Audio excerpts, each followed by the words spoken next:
Welcome to Staring into the Abyss. I'm your host, Richard Gerlach. With me, as always, is Matt Brandenburg. Coming from a dusty corner in the bookstore. And Vitlame Mist. Coming from the dark corners of the north in the way of, I don't know, I'm somewhere deep lost in the winter. Probably never going to get out of there. Oh, no. You guys got lots of winter there? So much fucking snow. You got the Aurora It just Borealis. don't keep snowing. Aw.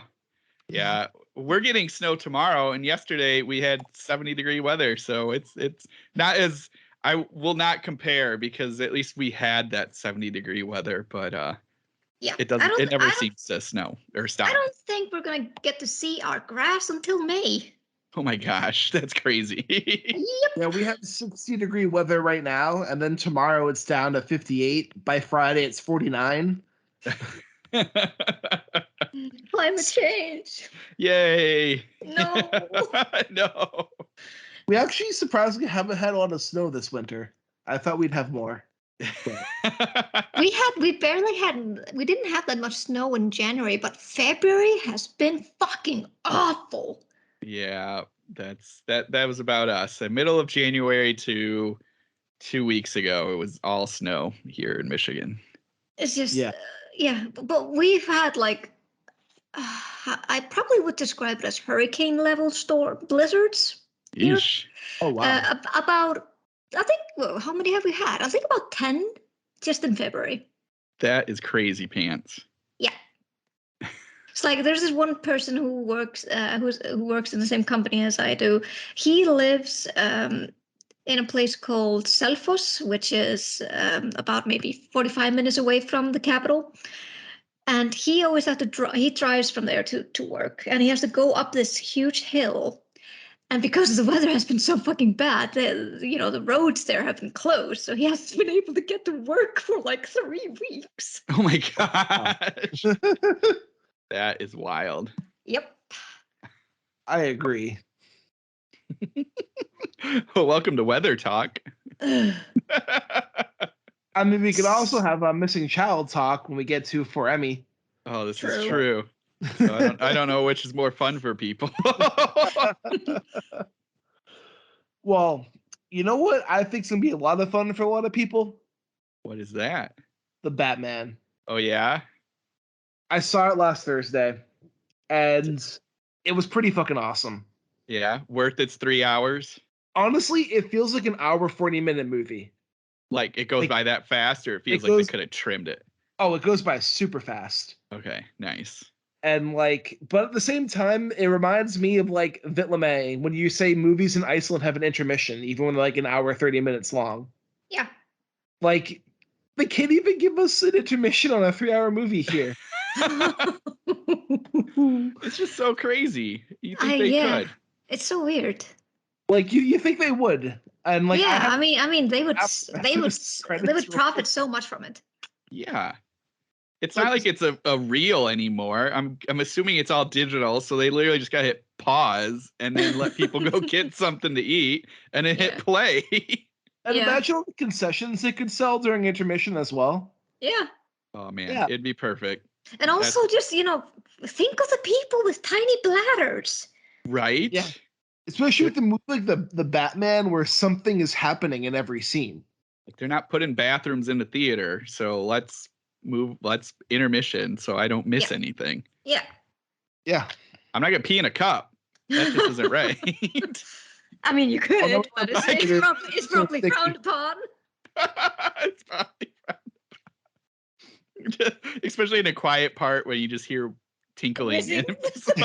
Somebody might wonder what's happening. But I will say the movie definitely earns its 3-hour runtime. Excellent. Nice.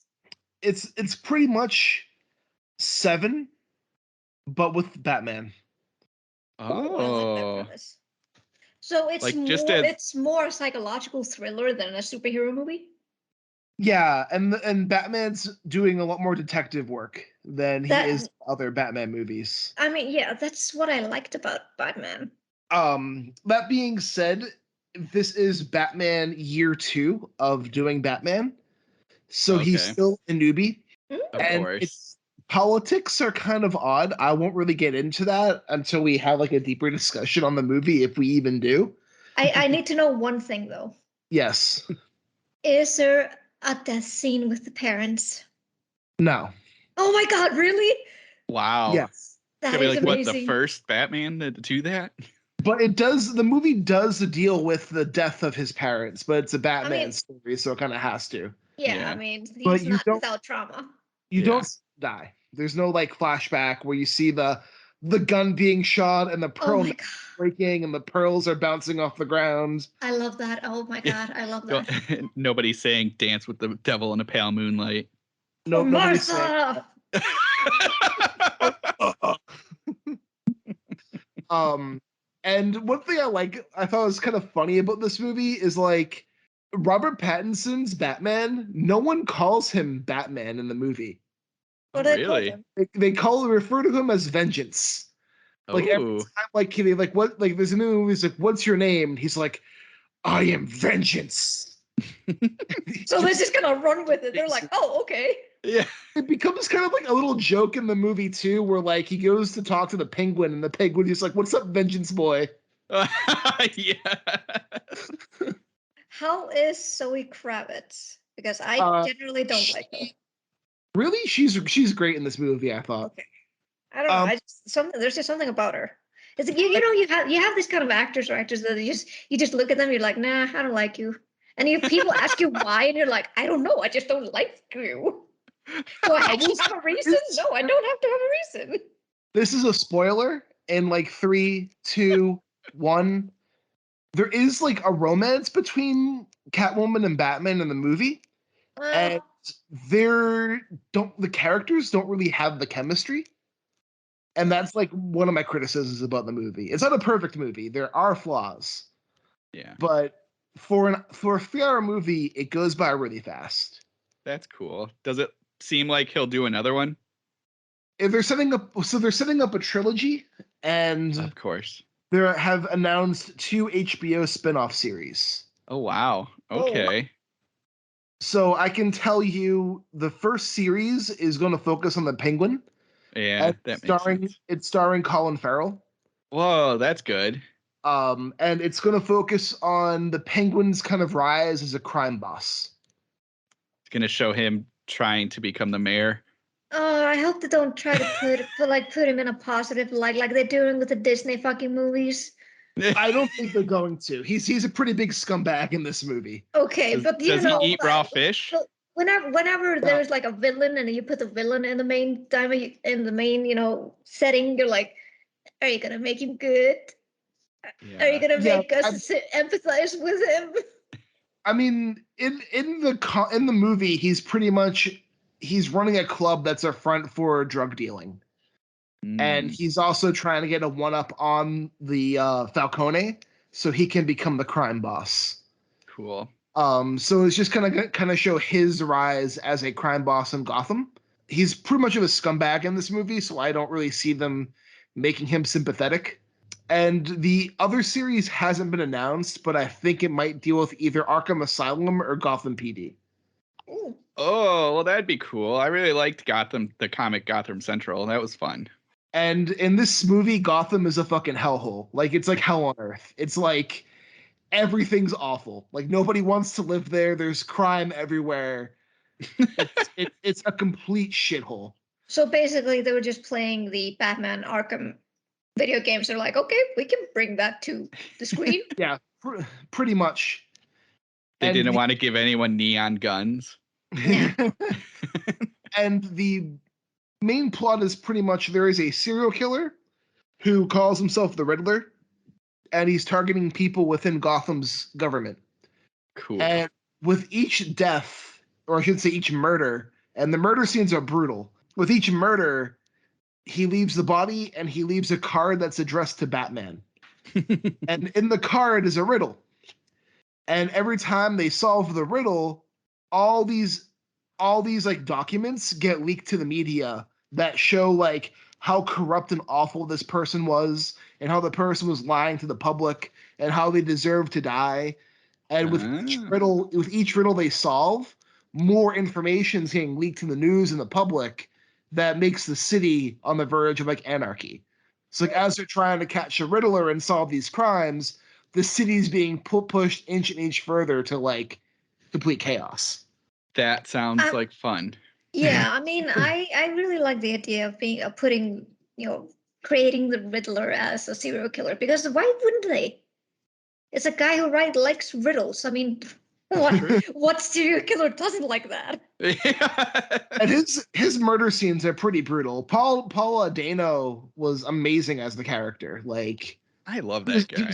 He was terrifying as the Riddler. He is. Nice. He's very, I would say, underrated. So he's a character actor, so it's very hard to kind of like. He's a great actor. He is, but he's very much like a character actor. Like he gets kind of lost in his roles. Hey, it's all good. I get it. Like Prisoners, like I think he's amazing in Prisoners, and he never gets credit for that movie. But I think like he's amazing in that movie. Just a cool dude. Or what is it? There Will Be Blood. He's also great. Me too. Awesome in that. His milkshake gets drunk. Yeah. I love that movie. That's like one of my favorite movies of all time. That movie is amazing. I'm looking forward to that movie. Yeah, I am excited to go see that. Colin Farrell's unrecognizable as Penguin. Like if I didn't tell you it was Colin Farrell or you didn't see his name in the credits, you'd have no idea it was him. Nice. Everyone's great in their role. Robert Pattinson is a really great Batman, but we don't see it in the movie. This is the last thing I'll kind of say. It's spoilery. He's never Bruce Wayne in the movie. He's Batman 100% of the time. Cool. Even times he's Bruce Wayne, he's still in his angry Batman phase. And even in the movie, he's only Bruce Wayne for like 5% of the movie. And I think he's one of the first actors for like a Batman movie to embrace like the costume. Like you don't see his face in the movie. His face is either masked up or obscured.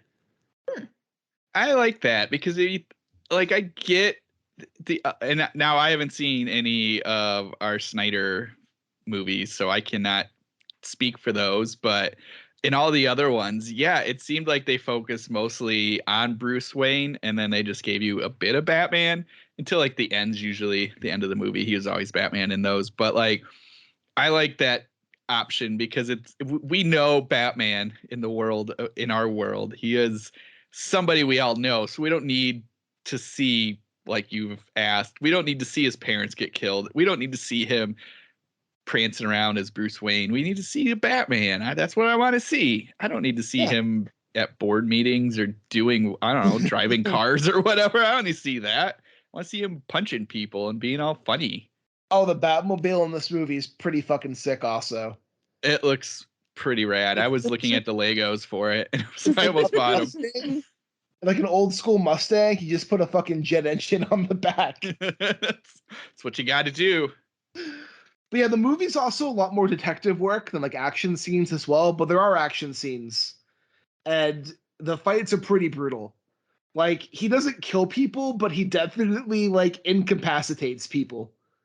Perfect. Pretty brutally. Like there's one part where like he has like a grappling hook gun and he's using it as like a harpoon and just shooting it through people's legs and like pulling them down.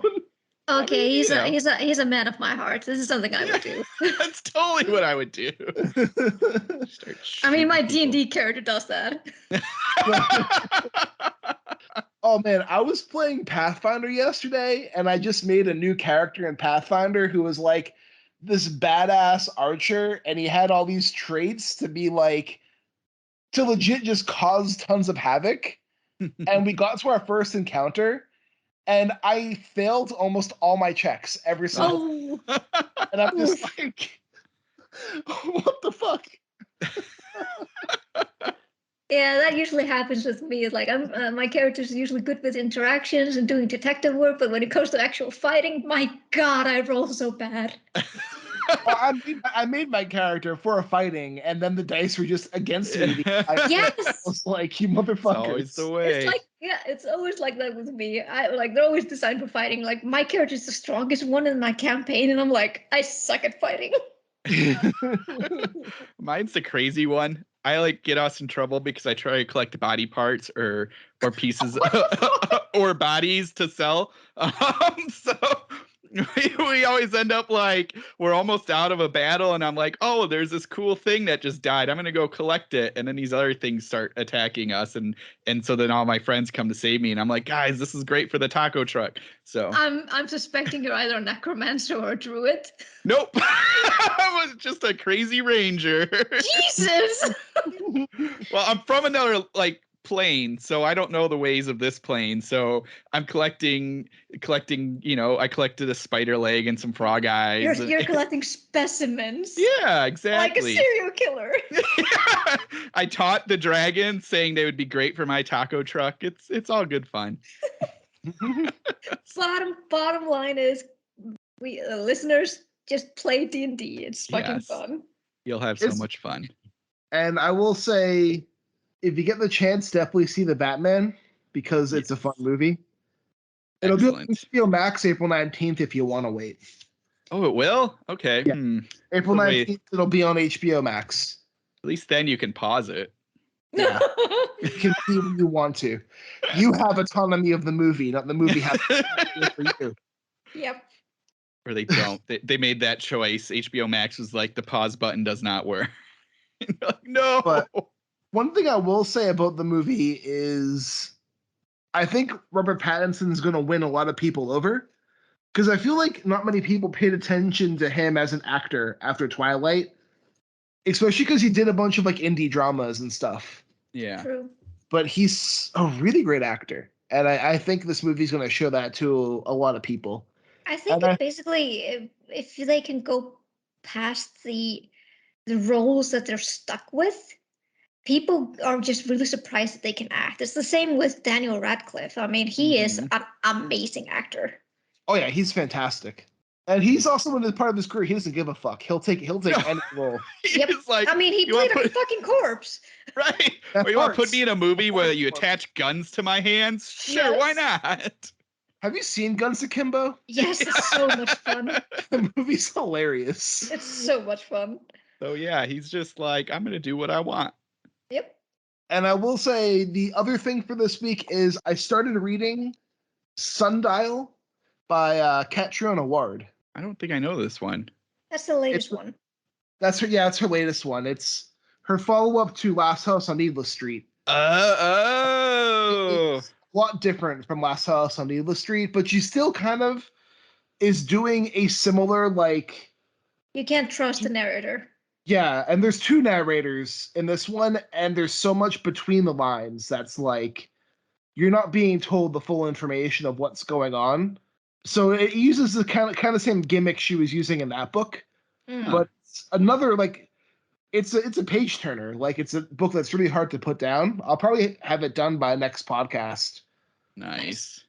Pretty much like it's about a woman who is trapped in an awful marriage. And she has two daughters, and one of her daughters worries her because she's collecting tiny bones and whispering to imaginary friends. So the mother decides to take this daughter to her home in Sundial, which is in the Mojave Desert, and they encounter this like encampment where the mother used to live and growing up, and they end up getting trapped somewhere. And they both fear that one is going to kill the other one as they're kind of stuck in this area. So that's all I can say for now, but it's a good page turner. I don't know if I'm going to have, I'll see how I feel when I finished with it. Because again, when I was reading Last House on Needless, I was back and forth until like it got to the end for me. So maybe Sundial will work with that for me too, or maybe it won't work as well. But so far, I'm pretty into it. Nice. But no talking cats? No talking cats. We actually only have two narrators this time around, and it's Callie and Rob. Rob's the mother, and Callie is the daughter. And once in a while, we get little journal entries from Callie's time at a summer camp. Cool. And that's pretty much what's going, like our POVs for the book. So there's no talking cat. There is no like... they're not playing off of mental illness the way they did in Last House on Needless Street. It's going in a different direction, but it's still keeping things very vague. Yeah, it's like it's amping up the paranoia, isn't it? Yeah, and it's being it's one of those things too where I bet once you finish it, just like Last House on Needless Street, all the answers were there from chapter 1, but you just didn't have the information to kind of piece it together. I have a feeling this is going to be something similar to like how that was. So far, that's it for me this week. What about you, Matt? Well, continuing our D&D talk, I'm actually reading The Legend of Dritz by R.A. Salvatore. Oh man, I used to read those books all the time when I was in school. So like I've never read them before, but obviously this name, when I worked at the bookstore, this name was huge. R.A. Salvatore, that is, and everyone was like, you gotta read him, he's great, he's this awesome fantasy writer, and all this stuff. Dritz is a great character, so I was like, all right, I'll give it a whirl. I have the big giant omnibus that has the 3 books in it that are Homeland, Exile, and Sojourn, and I am having a ton of fun with it. I can see why people really like R.A. Salvatore. Now, again, this is my first time reading him, so I have no idea what he's like now, but in this collection, he's just really knows how to do the action, how to tell this kind of dark story of people backstabbing everybody. For anyone who hasn't read this, it's Forgotten Realms, so D&D, and Dritz is this dark elf, and he lives in this underworld cavern thing with all the other dark elves or drows, and their big thing is they all backstab each other. They live in this giant like community, and it's all these families. Each family has like their own house, and each house battles each other, and they do all this like crazy crap to like win favors for this spider god, and so like you can't trust anybody. And of course our hero Dritz is different than everyone else, because he's like, well, seems kind of pointless that all we're doing is fighting each other in the most crappy ways possible.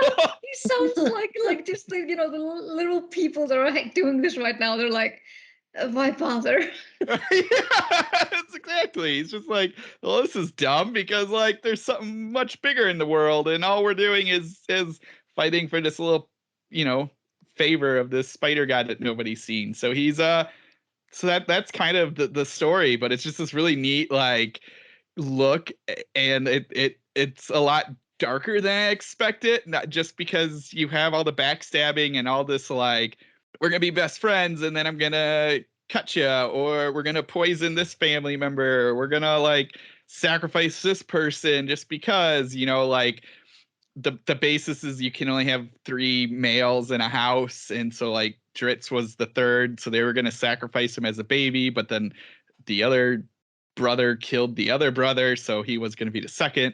So all like right from the beginning, you're kind of like in this dark world of people not trusting each other. And what's interesting, and I can't quite decide, especially in this day and age. So this book, I don't know when it was written, probably in the 90s. Yeah.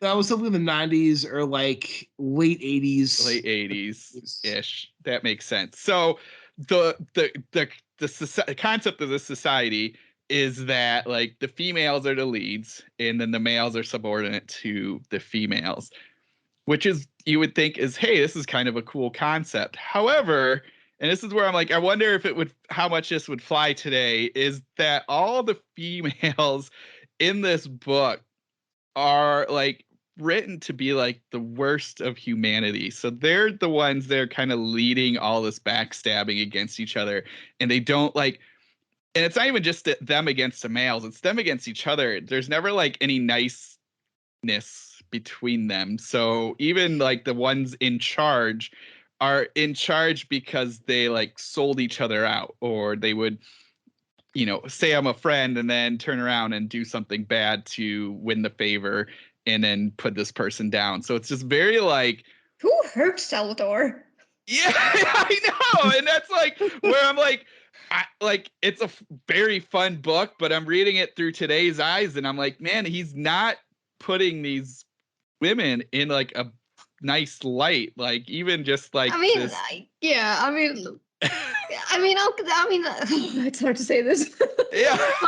But you know, you can have your bad women and stuff because you know there are bad people Yeah. everywhere. But maybe throw in a good person on a while. Well, that's exactly that. I was gonna say like now, yes, exactly that. Like it's fine if Or maybe have them morally gray. I mean, it's not have to yeah, be black and white. exactly, and that's what this is. It's very black and white, especially with the females. Like there's no with Dritz himself, he's conflicted, and his father that you find out later. Spoiler if you haven't read this old book. His father's also conflicted on this society and how the society is done. So you have these moral gray male characters, but the female characters, none of them are morally gray. They are all evil.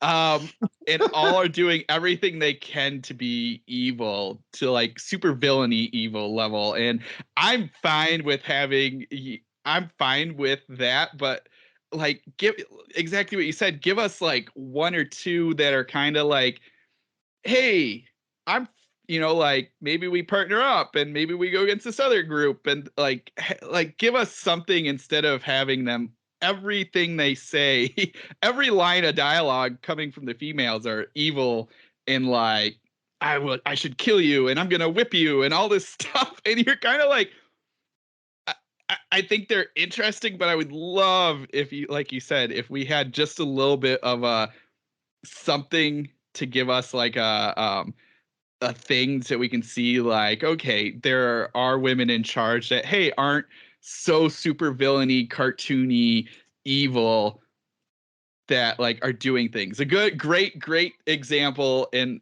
this is a little old, but She-Ra on Netflix. Mm-hmm. You have Katara. I keep saying Katara. It's Katara. Who plays very evil throughout the majority of the show, but then she has a redemption arc. While she's still a little like a cat, so she still always is gonna have that bit, but like you can see it. Like, and even as she's playing this evil character in the first couple seasons, there's still enough like humanity in there that you understand why and what's happening. Yes. That would be, do that in this. Like, she's evil in that. You can have the matrons be evil, but then also have but like you can make them lovable. I mean, Scorpia, she's on the evil side, but you couldn't help but love her because she was so lovable. Exactly. Like, so you can have that. You can do both, and I think that's the like. I'm enjoying this book. I just think it would have been more interesting to do a little bit of that, to just not make them so it feels like a male writing evil women characters, unfortunately, and it's just like give them some nuance. I mean, and again, maybe that's just the time, True. I think my husband, he's been reading this and he was kind of recommending it to me. And when he described that it was a whole like a matriarchy. Yeah. I was really excited about that. But then as I dug a little bit closer and this is what you're telling me, I'm like, oh, so basically what he's saying, matriarch is a bad thing. Yeah, and that's what it's, because where I'm at in the second book in this, Dritz is with this like, I don't know, dark gnome society. And wow, look at that. It's kind of males all leading in charge, and it's this sort of peaceful community. And you're kind of that maybe if I would have seen the deep gnomes and you had them also be evil or something, like then you would start I would be like, okay, the parallel that works. You have a male society that's evil, you have a female society that's evil too. But this one, it's so like drastic, where this group of these gnomes are so like, it's cool, Dritz, you had PTSD and you go off on these kids and you almost kill them, but it's fine. You're we understand. If he would have done that with like his own group, so the own matrons, they would have killed him. And you're like, maybe give us something a hair different, and then so it's still a lot of fun. I think it's cool to see this huge author and what his work has done, and you understand like why he's, you know, revered in the fantasy world and what he's done and everything like that. It's very cool to read all that and see it. It's a fun, goofy book, and maybe he wasn't thinking about any of this as he was writing it. True. You know, it's a book of its time, basically. Yeah. And it's not, and I definitely think it's good. It's good for people to read it now through modern eyes. Yeah, and I think I maybe back then it was like, oh, cool, you got women in charge, this is awesome. But now you're kind of reading it and you're kind of like, yeah, but he's kind of making it seem like if women were in charge, they would all be evil, and that probably isn't the case. Yeah. It sounds like it's like a less nuanced Wheel of Time, which I've never read, so I cannot compare it. But like, Wheel of Time has like women in charge in like the society. Yeah. Also, a lot of the issues with problems in society are because the society's become so matriarchal. Oh. And they're like, one of the themes in the books is like a battle of the sexes type thing. Okay. But it suffers from like woman being written by a man, but he's trying to approach it from like a nuanced way. It's kind of weird, but yeah, it sounds like a little bit of that might have inspired some Wheel of Time stuff. Yeah, and I'm sure like, or vice versa, if Wheel of Time came out first, he probably saw that and was like, because it is very it's got a bit of that political edge of, like, for me, Game of Thrones. See, I haven't read Wheel of Time, but Game of Thrones, you know, all the families vying for leadership and what they can do to do this. But like, at least in Game of Thrones, if I remember correctly, it's a little bit more nuanced there than what's here. This is very much like drow, dark elf women are always going to be evil. The men, so far we've had two that aren't super evil, and you have another society that's not evil that lives down there too. So you're kind of like, you don't have a good enough the measuring stick kind of gives you enough to be like, well, you could have done it a hair different. But I don't know. I'm having fun with it. If I try to block that part of my brain out, then it's just like, it's a goofy fantasy novel that, it did a lot for Forgotten Realms, and it probably spurred a lot of people to write more fantasy. So whatever, it's cool. That's the only big thing. Just real quick, other thing, and I guess I'm on this weird kick of reading stuff that like is tied to other things, because I just started Aliens versus Predator: Ultimate Prey, which is edited by Jonathan Mayberry. It's this collection or anthology of stories for aliens versus predators, and it's a lot of fun. The one I just finished was Delilah S. Dawson, and she did this really cool thing of putting the setting in a homestead, probably like in the 1800s, with a pregnant woman waiting for her husband to come back from the town. It's going to be 5 days, and of course, during those 5 days, aliens attack the farm, and she is in the middle of labor, and she's got to defend herself and have birth while all this craziness is happening. So basically, A Quiet Place meets Alien versus Predator. Yeah, kind of. Yes, almost exactly like that. That's funny. She must have just. Does it involve giving birth in a bathtub? No, this one she gives birth on the floor of a farmhouse. So Jesus. She does meet a predator. So the aliens, of course, come. There's a lake, and the lake it's been a dry spell, so the lake is kind of shrinking, and that's where the eggs were, and so the eggs pop out, and all the facehuggers attack the farm animals. And then there's predators coming around, and one of the predators. Oh, wait! Hold on there. Did you say they attack the farm animals? Is there going to be a xenomorph cow? There's xenomorph horses and pigs. Oh, come on! They could have gone with a cow. So the cows were there. That's like the big scene, the big climax scene is that our main character is in the cow corral, and she's got a scythe and a shotgun, and she takes out an alien that was from one of the horses. So she saves the cows, and the predator helps her at the end there. So it's really fun. And there's another one too that's similar to this, is not quite similar, but the same kind of idea, is as she's as the wife, and I'm drawing a blank on her name, but she is like looking around, looking for her husband, waiting for him, and watching the dog. She'll like catch glimpses of the ground, grass moving, and she's like, oh, something's there, but then it's gone. Or she'll see lights sparking out in the middle of nowhere, and it's like, well, obviously that's like a predator fighting some of these aliens. And just like she'll hear all these weird noises, and I really dug all of that. That was really fun. But now that you call it The Quiet Place, it's like I can't help it. It's true. Except she didn't have to be quiet, so there is that difference. But true, yeah.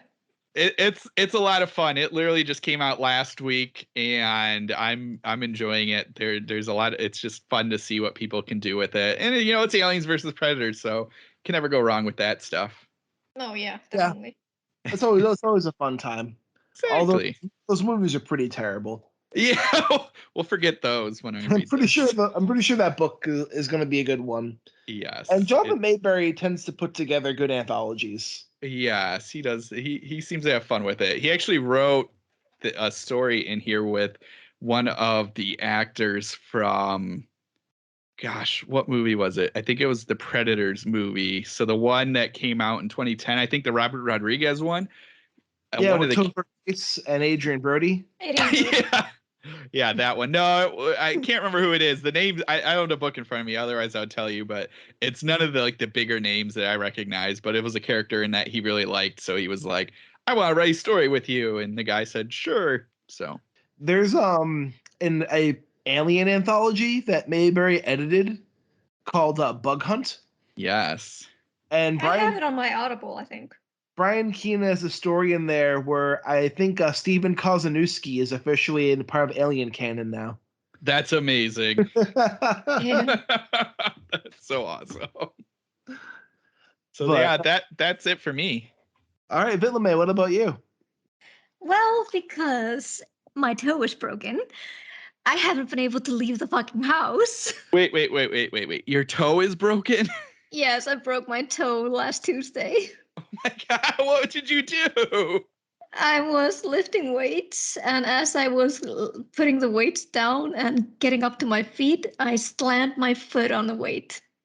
Oh, resulting in a crack or a click, and then immediate pain. And I was like, it can't be that bad. It can't be that bad. And it was like the first time that I was actually near crying. It was so bad. Oof. And then I was like, nope, it's not getting any better. Maybe I should get x-rays. So I went and got x-rays, and they're like, yeah, it's a fracture. I was like, oh no. So, and the doctor's like, yeah, you should probably just sit around at work. And I'm like, well, my work actually kind of concentrates and revolves around walking a lot. He's like, oh no, you're staying home. just lay down and watch Netflix. And I'm like, oh, okay, I guess. So yeah, I've been kind of dealing with that, and I still have to deal with that for a couple more weeks. Yeesh.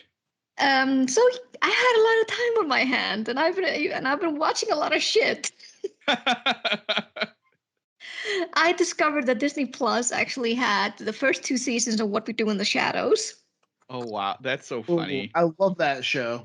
I know, and I'm just so happy that I watched it in like one go. I couldn't stop watching it. It was amazing. I laughed the entire time. It was so funny. It's so great. Matt Berry as Lostly is so funny. He's so funny. Have you guys seen him in? I can't remember the other British show that he's done. He's done a bunch of British shows. Yeah. Yeah, well, the Garth Marenghi's. No, not that one. Something about London. Yeah. Oh, the Toast of London. Yes. Yeah, I love the Toast of London. Yeah, Toast of London. It's so funny. I was introduced to him when my older brother showed me the scene when he was doing the gay voices with his rival, and it was the funniest thing I've ever seen. Oh my gosh! And then when I saw him in What We Do in the Shadows, I was like, oh yes, great casting. Great casting. What We Do in the Shadows is a show that only gets better with every season. Yes. And Right. I found out that there's a season 3, and I'm like, why doesn't Disney Plus have it? Oh Season gosh. 3 is out here already. I won't spoil anything for you. Don't worry. No, I But know, but it gets I funny. would. I'll just say that. Yeah, I mean, duh, it's so good. Guillermo's like one of my favorite character in the show. Ooh, who? Guillermo? Guillermo, yeah. Yes, I love him. The poor guy. Yes. Especially in the 3rd season, he is awesome. Oh my god, I need. Yeah, I probably will just go the bad route and get it there. There you go. Okay, so yeah, I finished that, and then I finished There's Someone Inside Your House. Was that good? The Netflix movies. It was okay, yeah, but there was stuff that we kind of suspected, but the ending was kind of funny at the same time. Like the main villain, he was actually kind of hilarious. I was like, okay, what the fuck? But other than that, it was just this kind of typical teen horror, basically. Yeah. Okay. What else did I also finish? I went on like a Final Destination romp yesterday. Decided just to watch all the movies because they're so ridiculous. They're so wacky. They're so wacky. I mean, I love Final Destination 1 and 2 because I feel like in Final Destination 1 particularly, their deaths were plausible enough to look accidental. But then as the movies go on, it's more like death is bored, and he needs to find like a really Ruber, is it called Rubinger's method? Yeah, Rube Goldberg. Yeah, he has to Rube Goldberg all the deaths just to find some satisfaction in his job. He's just like one day from retirement, and he's like, I gotta do something. I can't take this anymore. Yeah, that's basically how the other movies are, and it's so funny to watch it when, especially in with Final Destination 4 and 5, because it was made for 3D, and you're like, oh, this is so bad. The deaths were like in your face, and you're like, no, it's so bad. We don't have these 3D glasses here, so it's not gonna work. Gosh, that's it so aged funny. so bad. What did I also watch? I rewatched Slither. Yes. Oh, Classic. Slither. So good. It's so nasty though. It's so nasty. Oh god. It's James Gunn. What do you I know it's James Gunn, but at the same time, like, damn, dude, did you have to make it so nasty? He made it extremely nasty. That's that movie. Just poor Michael Rooker. I was like, man, he really did you bad. Yes, he did. but then he probably must have contacted him when it came to Guardians of the Galaxy, and he's like, hey, don't hiccup on me. I have a good role for you this time. Yeah, he's like, it's gonna be great. It's with Marvel. You'll love it. He's like, sweet. And then a little bit later, he's like, dude, I'm doing it again. Suicide Squad, DC. And Michael Rooker's like, oh yes, I can't wait. We're gonna do 2 of these. And then James Gunn's like, no, I'm gonna kill you in the first 2 minutes. Yep. He's like, damn it. He's like, I got tired of you, man. Even if like James Gunn's producing something, Michael Rooker like tends to get in a lot of his movies. Yes, he does. He likes his people. Did you guys ever see Brightburn? Yes. Yeah. I have issues with Brightburn, but my favorite part is the end when Michael Rooker plays the Alex Jones ripoff guy. Yes. Yes. Oh, that's true. I forgot about that. He actually had a cameo there. Yeah. Okay. What else did I watch? I decided to go on Amazon Prime to see if there were any movies there that I hadn't seen, and I saw that they've taken a lot of Blumhouse movies. Oh, they have. Yeah. It's basically like an Amazon Studios and in cooperation with Blumhouse. Yeah, they've done like I think 8 movies in cooperation with each other. Yeah. Oh, is this kind of like the Hulu thing where they did a bunch of stuff with them too? Yeah. The Amazon ones are higher quality than the Hulu ones. I will say that. Yeah. But. Yeah. I finished watching a movie called The Manor, and it had a really good premise. There was like basically all elderly actors because it happens in an old folks home. And there's some kind of these kind of supernatural things happening, and the main character, who is an elderly woman who's had suffered from stroke and is reluctantly put there, she is kind of trying to find out what is happening. And I was actually surprised about the ending. It kind of threw me off. I didn't expect that it would happen, even though it wasn't as creepy as I expected it to be. Like, it kind of fell apart in regards to the creepy supernatural part of it. I'm not going to spoil what it is. But the ending, I was like, didn't think you'd go that route. All right. The other one was called Nocturne, and I really liked that one. That was a good one.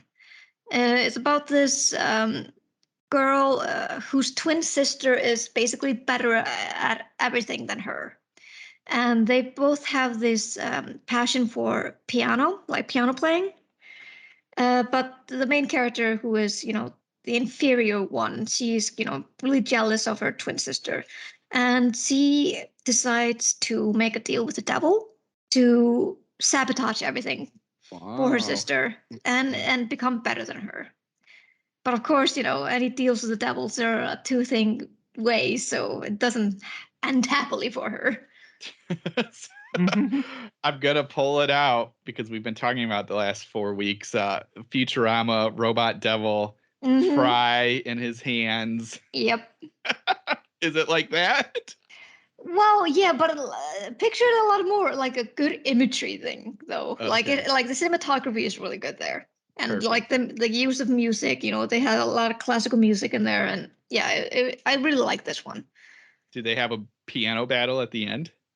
No, because she kind of gets what she wants. Like, her sister's arm breaks, so she can't do the final thing in their like musical high school. So she gets the part instead. And the end, is bleak as fuck, but but it was really good though. I was like, it was nice because kind of like it starts with her being invisible, to everyone, even her parents, and it ends kind of with her being invisible. Oh. Ooh. Interesting. Yeah, it was really good. I definitely recommend that movie if people haven't seen it. Awesome. And I just finished, in regards to books, I just finished The Eastern Fall Massacre by Holly Ray Garcia. How is it? Well, I mean, I like Bigfoot stories. They're interesting. But seeing as it's not that long ago since I finished De-Evolution by Max Brooks. Mm-hmm. And that, in my opinion, is a much superior Bigfoot story. Okay. I mean, it's a longer story. It's like De-Evolution is a novel, while Holly Ray Garcia's is a novella. But it feels like it goes way much into the situation, and you also get a good more feel for the characters. In Holly Ray Garcia's, I felt like there was a lot more telling than showing in the story. Okay. Which kind of threw me off a little bit. And there was also this, I don't know, but it was probably not intentional, but this is my how I felt. But there is a Native American character in this, and he kind of serves the purpose of being a cultural exposition. Yeah, I could see that being an issue. Yeah. So I was like, I mean, it would have been awesome if he was like the main character, but it's not as a white guy. Yeah. Oh. Of course. Yeah. So I was like, I don't know if she knows of this, but it was like I got like a sour taste in my mouth when I saw it. I was like, crap, you could have done fun with that. Oh, that's too bad. Yeah, but I mean, there's a lot of gory shit in it, so there's kudos for that. So I would definitely give it like 3 out of 5 stars, though. That's not terrible. Yeah. Should we get into our discussion of a pocket dimensions and tentacles? I think so. Children. Yes. Yeah. So For Emmy by Mary SanGiovanni, I don't think we've discussed any of her stories full on the podcast before, but she's been on the podcast before. Yeah, she's been on, and I talked about Thrall, and you might have talked about The I talked Holders? about her Thunderstorm one that's Yes. out of print until it's back in print again. Yes. But this is our first full-on Mary discussion. So I think this was my introduction to Mary SanGiovanni, and I was an instant fan after reading it. What did you guys think about this one before we dive in? Yeah. I liked it. It was bleak as fuck though in the end. Yes.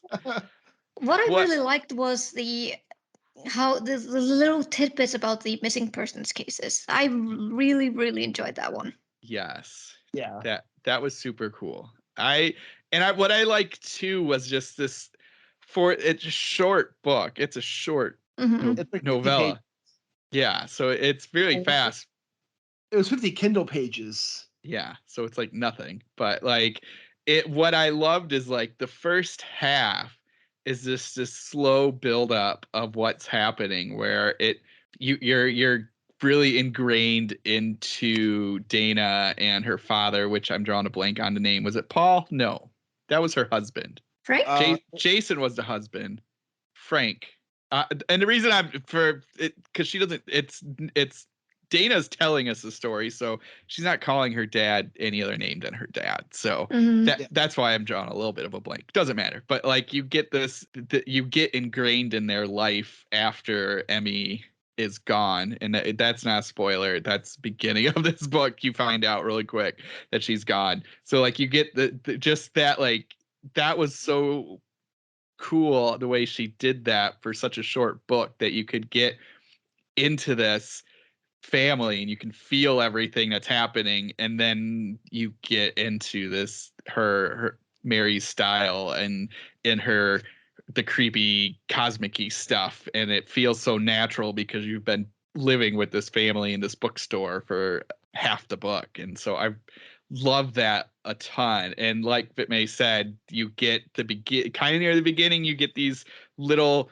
histories on people missing, and at the end of the book you get that too, and that just cements it to make it feel more real. So it's just this really cool way she did it. It was such a powerful punch for such a small book. It's awesome.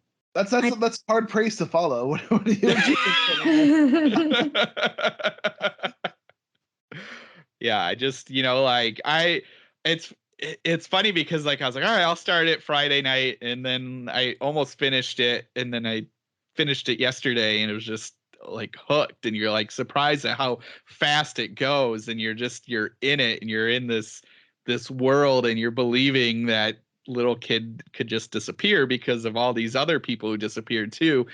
And the way that Mary makes these seem more like she does this really cool thing with it where it's this heartbreaking story about people going missing, and these stories about people missing aren't just kids, it's adults, it's elderly people, it's everybody's. It's just these random things happening where people just disappear. And so like which is happens every single day here now. So like you have that of just like horrible idea of somebody going missing that and then she takes it and she's like, well, maybe it's because of this, and you're like, oh no. Mm-hmm. So that's just so cool how she did that. And I'm a sucker for any stories in a bookstore, so that helps too. I mean, she managed to bring up, the imagery of the bookstore really well. Yes. I felt like I could have been like walking among the owls and just picking up a book there. Yeah, definitely. And I think you also really felt like the absence of Emmy, like Mm-hmm. she was gone, and the emotional resonance of that was brutal. Yeah. Not only when she's gone, but also this is a spoiler. Once you go into the spoiler part, but when she returns. Yes. Yeah. And she's a shell of what she used to be. Mm-hmm. And the father just gets worse. Mm-hmm. Yeah. Dana's just trying to figure out the fuck's going on. While trying to live like a semblance of the life that she used to have. Yeah. Like, and we didn't like to the cherry on top of all of this stuff too is that the mother had, like, outside of this book, the mother had died. So when you get into the story, the mother's already gone. So you have these two daughters, the father, and they're all just trying to make this thing work. So and then you have Emmy going missing. And so it's just like, man, she just like packed it all in there just to really gut your heart with like a spoon. Just Can't catch a break. no. But yeah, it's fun because we've been doing the last couple of weeks. We've kind of been touching these cosmic Lovecraftian stories, and it's now which we said last week, but we're kind of doing the Women in Horror Month. So we start with Mary, but then we're also kind of pulling in what we have been discussing the last couple of weeks too, by being like, oh yeah, don't forget there's a tentacled monster in another dimension that wants to do things. So it's like a good call on this one, Rich. Good job. Thank you. No problem. It's a story I think needs more coverage because it's a wonderful introduction to Mary's works. Yeah. And I think like she's an underread author as it is. I agree. I try to promote her stuff whenever I can because I think she's a really great author. And yeah, like I think this book is a big highlight of her talents. So did this one, maybe so this one came out at one point, and was this republished by, was it Cemetery Gate? This is republished by Crossroad Press. Okay. Same difference. It was originally written in 2011 for something involving Thunderstorm Books. Okay. And then it was republished by Thunderstorm Books, I think, in 2016 in a magazine that they put out. I actually have the magazine. That's where I first read the story. Nice. It's like Thunderstorm magazine, and I was blown away by it. And then it was self-released, I think, on Amazon for a bit. And then she signed over for a Crossroad Press edition. Cool. Oh, okay. But is this, did she write this story before the Hollowers trilogy? No, she wrote the Hollowers trilogy first. Okay. Because you can definitely, see a tie-in in this world. Yeah, they mentioned the Hollowers in this book. Yeah. It just got me thinking. I was like, wait, is this a prequel to that? Huh. Yeah, they mentioned the Hollowers in this book. It's in the last couple of pages. Okay. Yeah, it's a quick one sentence little reference. Oh yes. Okay. I know what you're talking about now. Yeah. Yep. All right. The posts, the online posts. Okay. Yeah. Crazy. Which, I mean, yeah, and the Hollowers are a great book. I need to read the other two, but the first book is really fantastic. But the whole thing is like, I can see this being as part of the same universe because the Hollower also deals with pocket dimensions and people and something coming from an alternate dimension that is older and meaner and doesn't really care about mankind and views us as something that's below it. Oh yeah, we can get into that in a moment because I like that a lot, that concept for this too. Yeah, and I think Mary, one thing that I don't like about Lovecraft is he never it's always, I saw this creature and I can't describe it. Then I blacked out and shit my pants and woke up in a mental asylum. Mm-hmm. True.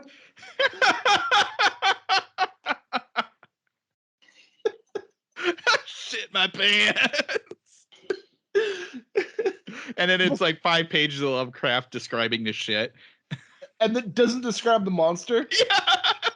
And no, he just usually just mentions an eye. Yeah.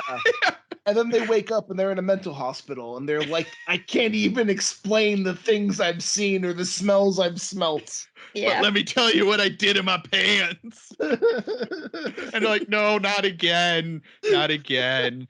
And he's like, but I must. Lovecraft editors are like, dude, what is happening? He's like, I just love it so much. He's writing words on his wall with poop. Yeah. Mother won't wash my underwear. But yeah, I think Mary does a really great job of letting us know, hey, this thing is scary and this is why it's fucking scary. Yeah. The imagery of that creature was fucking fantastic.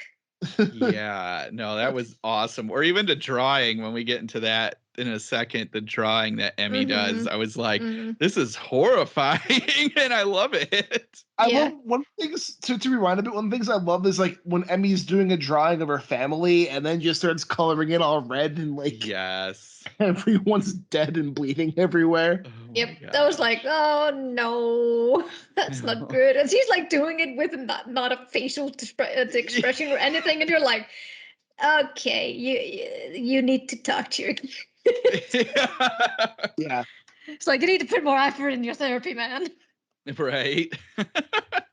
Like I said, last year I read Thrall and I loved it. And now reading this, I'm hooked. I need to read a lot more Mary SanGiovanni because it's just like it's everything I described, but just like her word choice and just everything in this is just this like perfect kind of blend. I mean, it hits home because of all the missing stuff, but then like you get into this creepiness and what I loved is just that choice of not making this book about the monster. The monster's there, but it's just about this like recovery and like missing children and what that does, or missing people and what that does. And it's about trauma. It's yeah.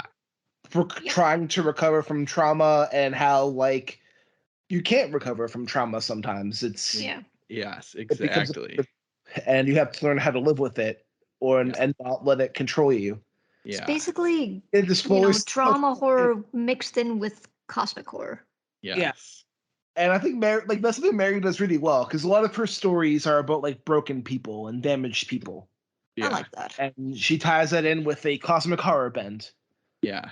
This one is a bit less actiony than some of her other stuff. Mm-hmm. Like some of her stuff, I'd be like, you can tell. Well, I know this for a fact, but you can tell Silent Hill was a big inspiration on Mary as the creator. Yeah, after you had mentioned that, I think last week, and then I was thinking back to Thrall, I was like, oh yeah, I can see that in that book. But I mean, the thing, even though it lacks action in this story, I still feel it wasn't necessary because of the two characters that we're reading about. It's about a teenage girl and her father, who's not, he's not a veteran army guy or anything like that. He's just a regular book sale guy. Yes. Which I loved the realistic appeal to it. Yes, it was just two people who were stuck in this really awful situation, and they were trying to find a way out of it. And spoilers, it didn't really succeed. Yeah, they don't really find a way out of it. I will say though, when the father and Dana go into the bookstore and they start hearing the sounds and they encounter the creature. Yeah, that was a good scare. Mm-hmm. Yes.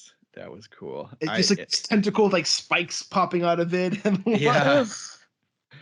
Like I said, the imagery was vivid. It was like, ew. Yeah. So especially like you said, like there was like you kind of imagine a bug, but it was like had a hard shell but not, and it's like full of viscous, and you're like, no, stop it. So I think we'll get into spoiler talk, but I think before we do that, just everybody listening, you should pick this up. I got it on Kindle. You can get it out there. It's totally worth it. It's short and it's really good. Yeah, so it's an easy knock it out, one poop, and you're good to go. So definitely get it. But so now, for anyone still listening that wants to, that monster thing I thought was interesting because that wasn't even like the main monster. Like it just was this. The description of it just like kind of fishing in this plane to eat. Yeah, but like falling apart. I mean, it wasn't even chocolate, so. yeah, it was just like this, and that's it was just Shaka's henchman or something. Yeah, it was just like some weird fish angler thing that was just like some weird bug. You just at the right time at the wrong place. I don't know. Yes, because like I was trying to like put that in context to the drawing that Emmy did, because I don't think it was the same drawing. Like, I don't think she was drawing that. She was drawing something else in that plane besides the eye. Yeah. She did draw the eye too, but I kind of saw the way I interpreted it is like the doorway, the hole was a doorway to another plane, but it was also kind of like a mouth. Yeah. Like you were being brought into this place to be eaten. Yeah. You are But substance. so the big question could have been like a lure or something. Yeah. The big question is why did Emmy come back? I think because I don't think Emmy was pulled into the hole. I think she saw the hole and wandered in. And then she was able to find a way back out eventually. But I think we get a hint of that in her drawings, because you see she's drawing a person who is being eaten by the creature, and she might have probably used the opportunity while that creature was busy eating the other person to find a way out. And I think she was small enough to like not like be seen or because she's like she's a little kid. Yeah, right. And they're pretty good at hiding. Yeah. So like the way I kind of read it is like she was small enough to like not really be noticed by these creatures, whatever you want to call them. And then she was able to find an exit to get back into our plane, but she saw so much fucked up shit over there that like she could never recover from what she saw.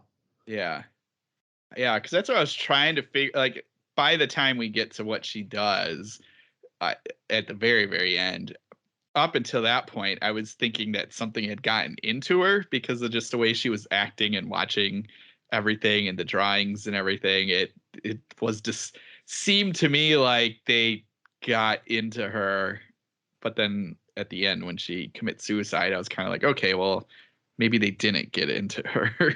So that's what I was just trying. I think seeing what she saw just broke her, and her suicide was just a way for her to end things. Like she can't be happy anymore. Yeah. She says like, I'm trying to find beauty again, or I'm trying to find a place. Yeah. And like it kind of reveals like she hasn't been happy in a long time. She can't feel any joy. She's just done. Yeah, I was trying to figure that out. And then it's interesting because the way this is written is it's from Dana writing it, we'll say, as an adult. And she is trying to get it all out because she plans on burning it because she just wants to get it out of her head. But what I found, what did I find interesting on that? There was something about that I was trying to figure out. I think it's just the end where like she somehow does go missing. I thought that was interesting. I did too. I also kind of like how in a sense, her writing this story is her suicide note. Yeah. Like we don't know which I'll get to in a minute, but like we found out by the end she's crushed up a bunch of pills in her family's food. Yeah. And is setting a fire in her house. Her husband is found dead, and their 2 children are in comas. And this is just a computer file that we're reading by the end. Yeah, and they say they can't find her. Yeah, they say that as of this missing, her like whereabouts is unknown. But one thing I think is interesting is, and I didn't notice this my first read through, is the first line of the story is, I think one of the saddest and most unfair things about this life is that no matter how vigilant you are, you can't keep loved ones safe. Yeah. And knowing at the end of her writing this after like she's given her family a bunch of sleeping pills is like, oh shit. Yeah. Like then it hits hard then. Yeah. But you don't like I had to go back and be like, oh, it was kind of hinted kind of that from the beginning of where her mind is and what's kind of going on. Yeah, because what's interesting with that, now that you bring that up and I kind of think about it, and what was kind of hitting me was the fact that so she's presumably writing this as an adult, so it's been years since this happened. Yeah, she's like 35 or in her 30s at least. Her husband's 30. And in her head, these things in this other dimension are still like are ready to come. And that's what she's kind of hinting at, and what she does at the end is she'd rather kill her family and Then let them be presumably taken by these creatures. Yeah, so I thought it's interesting because like that's part of where I think the double meaning of putting in the two sections of missing people, like I think that in her head the second time it's in there is her saying like, well, these things are still taking people and it seems like it's happening more, so I better stop any chance of my family going over there. I thought that was kind of an interesting like look at it, because at first when I was reading it and you're kind of going through and you're kind of like, well, it seems like they got Emmy and it seems like things are okay up until when we find out that they're not. But so I was like, it just trying to like comprehend like, well, why is she getting ready to kind of like she's it almost seemed like a war was coming, or like just a big invasion was coming. So it would, at first you're kind of like, okay, especially as you're going and you're reading it, you're kind of waiting for them to realize like these things are just gonna all come out at once, in which it's just this interesting. It's almost kind of like she went crazy to the point of thinking like it's what we see all the time now, unfortunately, is people going insane thinking that the end of the world's coming, so we better kill off everybody because it's better than going to the end of the world. And so it's like there's no sign that this other dimension is coming to invade. It's just this threat that they're there, and that's enough for her to be like, I'm going to kill my family. Thought that was interesting. With the tie-in to the Hollower, it makes kind of sense too, because the Hollower is about that. Okay. It's another dimension breaking their way into our dimension and like fucking with us. And I see. the Hollower, they pretty much they mentally control people, and they take pleasure in controlling people and making people commit suicide. Okay. So in a way, I mean, we can then a little bit surmise that she might have been under the control of the Hollowers. Yeah. Maybe. I think it might have been a little reference for like tongue-in-cheek things for fans of her books. Because these creatures don't really look like the Hollowers. Yeah. It kind of shows like it's at least in the same universe. Just like the I know you've heard Thrall, Matt. Her books that focus on the like paranormal investigator Kathy. Yeah. Those also take place in the Thrall universe. Okay. Nice. So, like there's kind of little tie-ins and stuff here and there, but they're more just like Easter egg references than they are like anything else. I see. Gotcha. The Hollower is a really great book, though. I haven't read the sequels, but the first book it's a debut novel as well, and it's a really solid debut novel. That's awesome. I mean, this story made me want to read the first book, so yeah. Yeah. Yeah, definitely. I think it's just this was it's even there's just so much happening, and just I just can't get over that concept of these things grabbing them, but then they're dying in this world because they can't stand the atmosphere or whatever.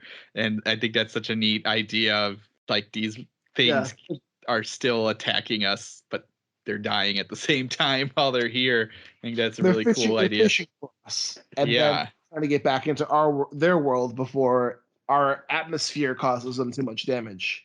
Yeah. I like too. So we have these two spots of missing people, and I think the first section, it's a little bit more traditional of somebody supposed to be coming home, but they never come home. They're like one part, there's like two friends, they went shopping or whatever, and one disappears as they're putting stuff in the trunk. So you kind of have this traditional sense, but then you get to the second one, and at one point half a car is missing. And I think that and I think there was something else too along those lines of like people missing their clothes are there and everything. So it's even just this kind of showing the change between like the traditional horror of people missing to this cosmic-y thing. Yeah, to this shift of like the paranormal. which I think also then is fun because it ties into this post because she's been researching as an adult all these things, and that's where we get this Hollower reference. Now that I'm remembering it, is like as she digs deeper, she's starting to see people tying these posts together and saying like, oh, there's something a lot more happening than just missing family members. Mm-hmm. Like there's more sinister going on. And you guys need to be ready. They're coming. They are coming. Maybe my only nitpick a little bit would be how the dad acquired the book and all and all the ingredients. That was kind of just my only nitpick. I was like, well, because you only see him acquiring it. I would have loved to see him see Dana see him like in exchange with some shady people. Yeah, and not just have it like lying around in the bookstore. Yeah, it was. I felt it was a little bit more like too convenient for that. Yeah, it was a little MacGuffin esque to be like, oh, I found this at a garage sale. He just and I kept it. I didn't want to sell it to anyone because it's dangerous, and yet I'm still gonna use it though because even though it's dangerous, it might save us. Yeah, it did help them though. It did help, yeah, it did help, but at a cost though. Yeah, well, and there was some hints on that too, which again, this is short, and maybe that could have been expanded, where Dana a couple of times goes to look at the book, and then her dad is like, "You can't look at it," and he seems different, and that I thought that was an interesting area that could have been fun to explore, as opposed to just this shadowy kind of creature, and like it. Just similar to Emmy acting weird at a couple spots, I wasn't quite sure if there should have been more there or not. And it's a small nitpick, picking some nits, because it's like I love the creepiness of Emmy and everything, and I liked it was fun that they just have this creepy book to figure it out. But yeah, I think it would have been interesting to explore that just a hair more, just to see. Because I think it would have amped up the urgency of of closing down the rift. Mm-hmm. Yeah, like having Emmy hang out in that corner more, like whispering or something to make it seem like she's trying to go back. Then that would have been cool. I did like because I'm trying to remember if that happened before or after they closed it, because they talked about smelling it even outside of the store. I can't remember if that was right before they closed it was or both. Not. It was actually in both cases. Yeah. Okay. Like she after they had finished closing it, Dana recalls in the notes that she still finds like a faint lingering smell of the ozone there. Yeah. So that's kind of her clue of saying, telling others like it's not over, it's still there. We didn't finish it. We didn't properly close it. Yeah. Yeah. And even if they attempted to close that one, there's still many other holes. Yeah. Yeah. With tentacles and things that are bad. Yeah. That I think I mean that's what I find really sad about how the ending of the story, because he kind of gave up. I would have maybe it's because it's just my character or something like that. But I would have wanted to go and try to find those rifts and try to close them. Yeah, like that would be a cool, or would have been a cool either expansion or sequel. That's not always gonna be the case, but I like what you're saying too, because I thought that would have been really neat to have her be like, I'm gonna hunt these down and shut them down because this can't keep happening. I mean, I felt like a good motivation for that would have been the eventual of Emmy's death. Yeah. Because he said, I'm trying to find the beautiful places. And for me, I was like, yeah, I'll try. I'll make sure that the beautiful places still remain. Yes. By helping closing the rifts. Yeah. But at the same time, I totally get that, the horror doesn't have to be like that.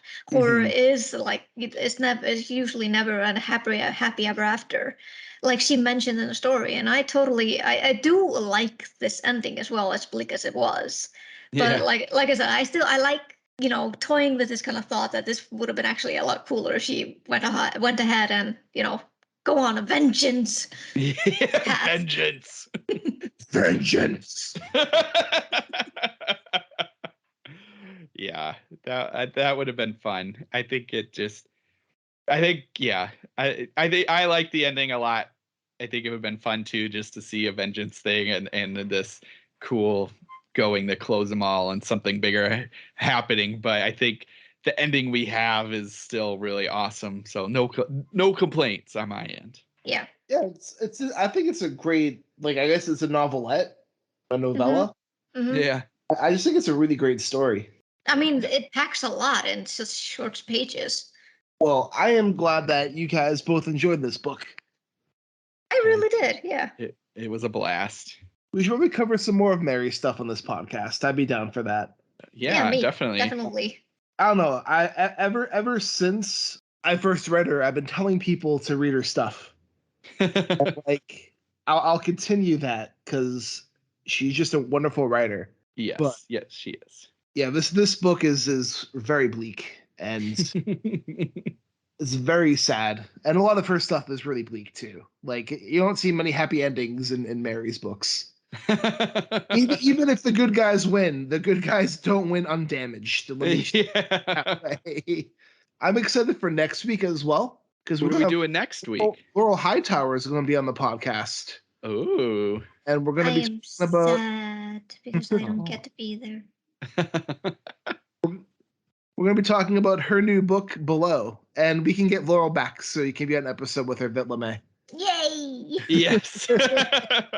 No, seriously, I've been dying to meet her, like, online, like chatting with her. So I'm sad. Yeah, she's good people. But the novella Below is going to be coming out at the end of the month, and it is one of the few books that actually have scared me. I'm gonna read it on the plane on the way here, so I'm really excited. It is a scary read. Let me just put it that way. It is intense. And Laurel's one of my favorites, so I'm excited to get new stuff from her too. Yes. Nice. But Vitlame, where can listeners get in touch with you? They can get in touch with me on Twitter at VitlameS, and I'm also on Book Talk as Vitlame Mist, and I'm also on BookTube where I review indie horror at Fang Pipsqueak Reads. All right, and Matt. I am on Twitter at BrandenburgDM. You can follow me on Twitter at Rudy53088, and also be sure to follow the podcast, Add Into Staring. And while you're at it, give us some reviews on the different platforms around, because all the reviews help us spread this abyss around. And this is Richard Gerlach saying, keep staring.